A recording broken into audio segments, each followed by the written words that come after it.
একসময় পরিবারে শিশুর যত্নের কেন্দ্রবিন্দু ছিলেন মা। রাত জাগা, খাওয়ানো, গোসল করানো, স্কুলের কাজ সব কিছু যেন মায়ের একার দায়িত্ব ছিল। আর বাবা, তিনি ছিলেন একজন বাহিরের মানুষ, যার দায়িত্ব কেবল উপার্জন করা আর সুরক্ষা দেওয়া। কিন্তু আজকের সমাজ বদলেছে। আজকের বাবা মানেই এমন একজন যিনি সন্তানের ডায়পার পাল্টান, খাবার খাওয়ান, গল্প পড়ে শোনান, স্কুলে নিয়ে যান এবং প্রয়োজনে রাত জেগে সন্তানকে কোলেও রাখেন।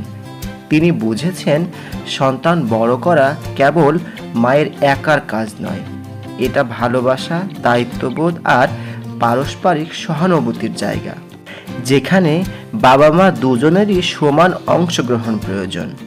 এই পরিবর্তন শুধু একটি পরিবারের ভারসাম্যই তৈরি করছে না, বরং একটি সহানুভূতিশীল মানবিক ভবিষ্যতেরও ভিত্তি গড়ে দিচ্ছে। বাবা মানে এখন শুধু কঠোরতার প্রতীক নয়, তিনি ভালোবাসা, বন্ধুত্ব ও যত্নের নতুন পরিচয়। আজ এ পর্যন্তই।